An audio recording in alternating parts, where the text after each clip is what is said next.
Admiral Faisal صاحب آپ بتائیے گا، اس وقت جو انہوں نے اسٹریٹ آف ہارمز کو بند کرنے کا فیصلہ کیا کتنا پریکٹیکل ہے؟ چائنیز تیل جو وہاں سے نکل کے جا رہا تھا کیا وہ بلاک کریں گے؟ اور اگر چائنیز شپ آتے ہیں تو کیا امریکی اس کو ہٹ کریں گے؟ جو ٹرمپ صاحب نے کہا جو جہاز آئے گا اس کو ہٹ کریں گے. تھوڑا سا نیوی کے نقطہ نظر سے آپ کا تجزیہ بڑا مؤثر ہوگا اس پہ. بہت شکریہ ردیف صاحب مجھے موقع دینے کا. میں اس کو ٹیکنیکلی تھوڑا سا آپ کو بتانے کی کوشش کرتا ہوں کہ بلاکٹ ہے کیا اور ٹرمپ صاحب کا اس سے کیا مقصد ہے. دیکھیں بلاکٹ ایک وہ کام ہوتا ہے جو آپ اپنے دشمن کے خلاف ایک پانی کا کوئی حصہ ہوتا ہے جس پہ آپ کنٹرول جما لیتے ہیں، اور وہاں سے جو شپس آپ کے دشمن کے پورٹ سے آ رہے ہیں یا جا رہے ہیں اس میں اس دشمن کے شپس بھی شامل ہیں اور باقی تمام نیشنلٹیز کے بھی شپس ہیں جو اس کے پورٹس پہ آ جا رہے ہیں، ان کو آپ روک دیتے ہیں، ان کا آنا جانا روک دیتے ہیں. یہ ایک اکنامک پنشمنٹ ہوتی ہے. اور اس میں دو طرح کے بلاکٹ ہوتے ہیں، ایک کلوز بلاکٹ ہوتا ہے، ایک ڈسٹنٹ بلاکٹ ہوتا ہے. کلوز بلاکٹ یہ ہوتا ہے کہ آپ دشمن کے پورٹ کے بالکل پاس اس کو لگا دیتے ہیں، ایک ناکا ہوتا ہے. اور ڈسٹنٹ بلاکٹ یہ ہوتا ہے کہ آپ سی میں کہیں پہ لگا دیتے ہیں جہاں سے آپ ان شپ آنے جانے والے شپس کو کنٹرولز کر سکتے ہیں اور ان کو وہاں سے روک سکتے ہیں. تو یہ جو ٹرمپ صاحب نے جس بلاکٹ کا ذکر کیا یہ میں سمجھتا ہوں کہ کلوز بلاکٹ لگانے کے چکر میں ہے وہ. اور یہ کلوز بلاکٹ میں آپ کو یہ بھی سمجھا دوں کہ وہ کس جگہ لگانا چاہیں گے. دیکھیں ایران کی جو تمام پورٹس ہیں وہ تقریباً اسٹریٹ آف ہرمز کے مغرب میں واقع ہیں. صرف ایک پورٹ ہے چابہار پورٹ، جو بڑی پورٹ جس کو کہتے ہیں، وہ مشرق میں واقع ہے اور وہ گلف آف عمان میں ہے. گلف آف عمان پانی کا وہ علاقہ ہے جو اسٹریٹ آف ہرمز کو عربین سی سے ملاتا ہے. تو اب اگر امریکہ نے ایران کی تمام پورٹس پہ یہ بلاکٹ لگانا ہے تو پھر وہ گلف آف عمان میں یا اس کے ماؤتھ پہ لگائے گا یہ بلاکٹ، تاکہ جو بھی شپس گلف آف عمان میں انٹر ہو رہے ہیں، اگر انہوں نے چابہار جانا ہے، اگر انہوں نے اسٹریٹ آف ہرمز جانا ہے، اگر انہوں نے بندر عباس جانا ہے، تو وہ تمام شپس کو روک سکے آنے جانے سے. اچھا اب یہ امریکہ کر سکتا ہے. اچھا یہ بھی میں ایک بتا دوں انٹرسٹنگ چیز کہ بلاکٹ نیول اصطلاح میں ایکٹ آف وار ہے، یعنی یہ طبل جنگ ہے، اعلان جنگ ہے. اگر آپ کہتے ہیں کہ میں نے بلاکٹ لگا دیا ہے آپ کے خلاف تو اس کا مطلب ہے کہ میں نے آپ کے خلاف اعلان جنگ کر دیا ہے. اور جو دوسرا فریق ہوتا ہے اس کے پاس پھر یہ رائٹ ہوتا ہے کہ وہ اس بلاکٹ کو بریچ کرے کائنیٹیکلی، باقاعدہ جنگ کر کے.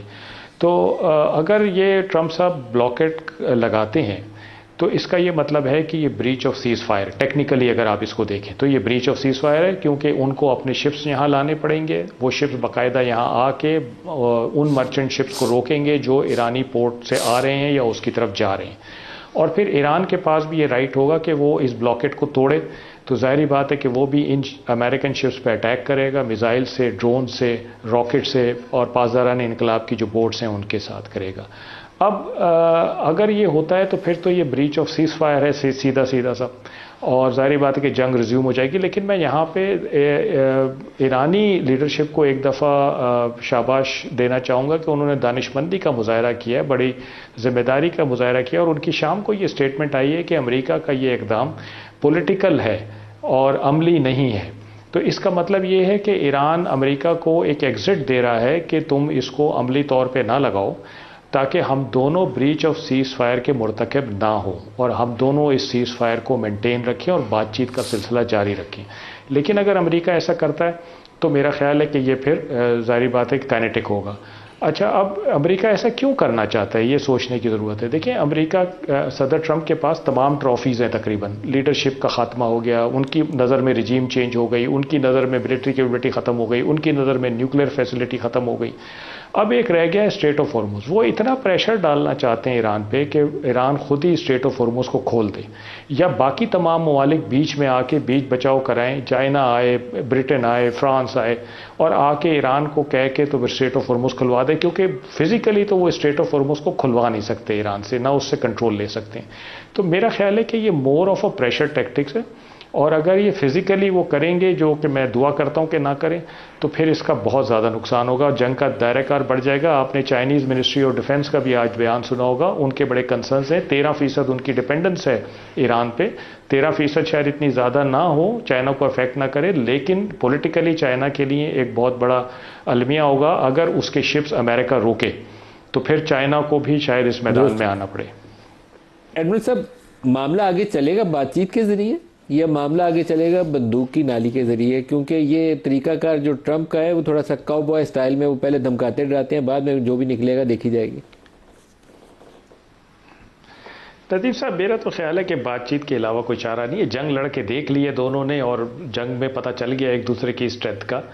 تو جنگ کے بعد ہی تو انہوں نے سوچا کہ ہمیں دوبارہ میز پہ ہی بیٹھنا پڑے گا. تو اگر یہ ایک دفعہ سوچ لیا جنگ کر کے، تو پھر اور کتنی جنگ کریں گے، اور میز پہ ہی آنا ہے. تو اچھا، 1979 کے بعد یہ انٹریکشن تو ہوا ہے، بہت اچھی بات ہے، میں اس کو بڑا اپریشیٹ کرتا ہوں، اور اللہ کرے کہ یہ آگے چلتا رہے. لیکن اگر آپ دونوں ڈیلیگیشنز کی کمپوزیشن دیکھیں تو ندیم صاحب، مجھے تو یہ امپریشن ملتا ہے کہ امریکنز جو تھے وہ مطلب اسی مائنڈ سیٹ سے وہ زوم میں آئے تھے سپر پاور کے، اور وائس پریزیڈنٹ کو لے کر آئے تھے کہ جی ہم بس ڈکٹیٹ کریں گے، اور اگر ہماری ٹرمز مان لی گئیں تو ہو جائے گا، معاہدہ نہیں مانی گئی تو ہم واپس چلے جائیں گے. کیونکہ دیکھیں اس میں کوئی نیگوشیٹر نہیں تھا، اس میں کوئی ڈپلومیٹ نہیں تھا، اس میں کوئی ایسا بندہ نہیں تھا جس کی کوئی تاریخ ہو، جس کا ایکسپیرینس ہو نیگوسیشنز کرنے کا، ڈپلومیسی کرنے کا. دوسری طرف آپ ایران میں دیکھیں تو بڑے منجے ہوئے لوگ آئے تھے، اور وہ بات چیت کرنے کے قابل تھے، کرتے بھی رہے ہیں. تو مجھے ایسا لگتا ہے کہ امریکنز شاید اب کی جب بات چیت ہوگی تو اس میں کچھ بہتر ڈیلیگیشن، بہتر لوگ ہوں گے جو کہ معاملہ فہم ہوں گے، اور اسپونٹینیس رسپانس یا امپلسو نہیں ہوں گے، اسپونٹینیس رسپانس نہیں دیں گے اور امپلسو نہیں ہوں گے. تو میرا خیال ہے کہ بات چیت تو چلے گی. یہ پریشر ٹیکٹکس ہیں، جیسے میں نے پہلے کہا کہ ٹرمپ صاحب ایگزٹ لینا چاہتے ہیں، اور ان کے پاس صرف ایک ٹرافی رہ گئی ہے اسٹریٹ آف ہارموز کی، باقی تو وہ ساری کلیم کرتے ہیں. تو وہ یہ چاہتے ہیں کسی طرح اسٹریٹ آف ہارموز کھل جائے اور میری جان چھوٹ جائے اس سے. پرائم منسٹر صاحب نے آج کیبنٹ میں ایڈریس کرتے ہوئے پیس ٹاکس میں کیا کیا کچھ کوشش کی گئی اس کا ذکر کیا. وہیں پہ انہوں نے فیلڈ مارشل کا بھی تذکرہ کیا. دکھائیے گا کیا بولا.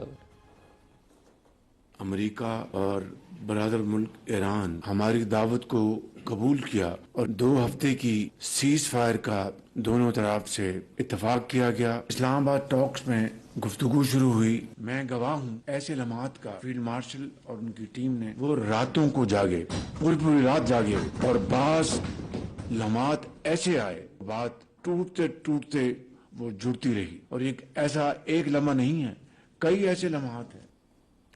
جمیل صاحب، جو بات چیت کے عمل میں پاکستان کا رول تھا وہ فیسیلیٹیٹر کا تھا کہ دونوں کو اکٹھا بٹھا دے. دونوں میں انٹینٹ موجود ہے کہ ایگریمنٹ ہو جائے. ایران میں بھی ہے اور امریکہ کے اندر بھی موجود ہے. شاید اب وہ موقع دوبارہ یہ بیٹھے فرسٹ راؤنڈ کے بعد، اور اگر کسی نے گارنٹیز دینی ہے، چائنا سے لینی ہے، یو این سیکورٹی کونسل میں جانا ہے کسی ریزولوشن کی شکل میں، وہاں جائیں اور اس سلسلے کو آگے تک پہنچائیں.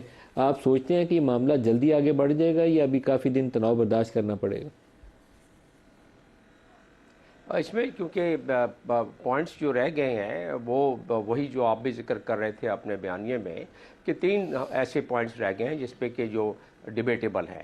اور اس میں سے جو انرچمنٹ کا معاملہ ہے وہ اگر ہم اس کو اس ضمن میں لے جائیں یا اس عدسے سے دیکھیں جس عدسے سے جے سی پی او کے دوران میں فائنلائز ہوئی تھی باتیں، اور اس میں جو وہ سائن ہوا تھا، یا این پی ٹی میں جو دیا ہوا ہے آرٹیکل 4 میں، یا اس کے علاوہ جو عمان کے ذریعے فیسیلیٹیشن ہوئی تھی اور 26 تاریخ تک امید تھی کہ سائن ہو جائے گا یہی انرچمنٹ کے حوالے سے، اگر ان تمام چیزوں کو ہم ذہن میں رکھتے ہوئے سوچیں تو یہ اتنا مشکل کام نہیں ہے. ایران اس پر راضی ہو گیا تھا.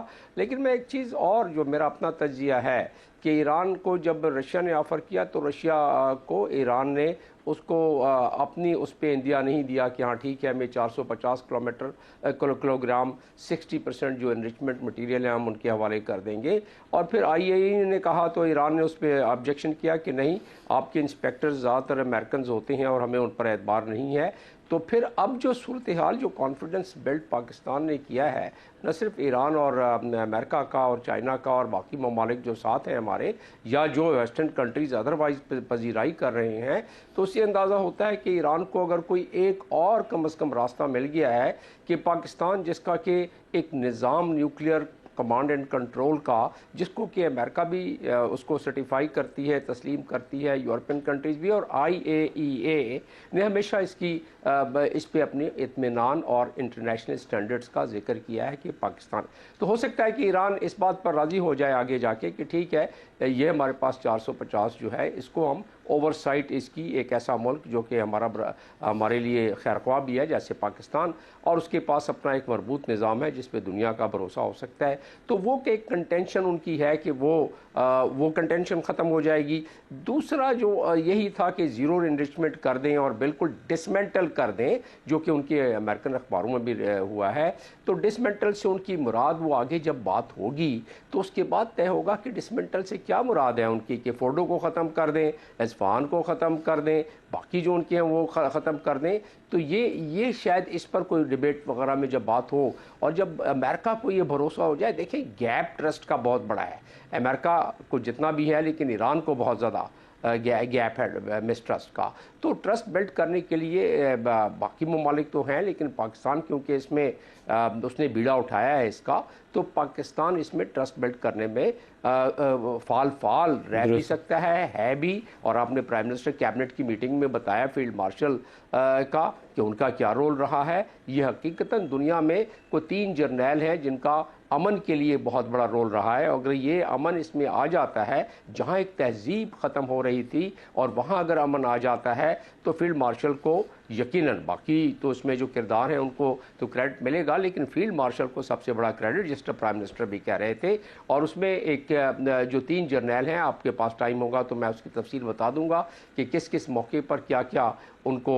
نوازا گیا، کن کن القاب سے اور کن کن خطابات سے۔ درست